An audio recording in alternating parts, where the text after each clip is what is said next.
Hello, and welcome to the Cryptocurrency News channel. So the US Postal Service is filing a blockchain voting patent following President Trump's cuts to the postal office, and he actually cut their budget so they can't do mail-in voting. So like if you don't want something to happen, you can cut the budget on that thing and they can't actually do it. Kind of sketchy, but that's just how the system works right now. So a new patent has been filed by the US Postal Service, or USPS, which appears to use blockchain technology to make mail-in voting a safe alternative to physical polling stations and the COVID-19 pandemic. They're not going to be able to get it out this time, though. This news follows recent comments from President Donald Trump concerning the mail services funding as part of his fight against mail-in voting. So he's basically going to defund them to prevent them from having the resources to do successful mail-in voting.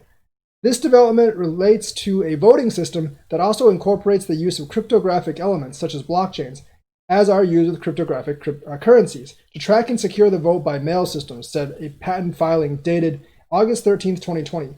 COVID-19 remains a global hot topic in 2020 as the US presidential elections come.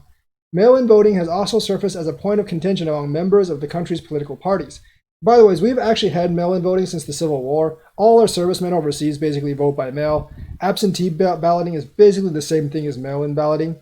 And the president himself and his family, basically they all vote by mail. So the thing is, like, there's several states that actually depend mostly on mail-in voting. And you actually have to request a ballot to actually get one. So there's actually never really been any problems in the 150 years that we've actually had this. But obviously, if you want to kind of suppress the vote and basically lower voter turnout, you would actually argue against something like this. So although mail-in voting allegedly opens the door to potential voter fraud, which there is zero actual evidence of, voters seek ease of access when recording their political preference in a multifaceted battle. This has been made more complicated amidst the COVID-19 pandemic. In some embodiments, a blockchain allows the tracking of various types of necessary data in a way that is secure and allows others to easily confirm that data has not been altered, the patent detailed. So now they're going to do this via blockchain because, that makes it more safe and secure, and you can't really make an argument for fraud then. The patent laid out voting operations based on a blockchain, complete with ballot codes, electronic signatures, and other intricate points, working in tandem with two databases. The patent also included various other frameworks and concepts around its central idea of blockchain-based voting.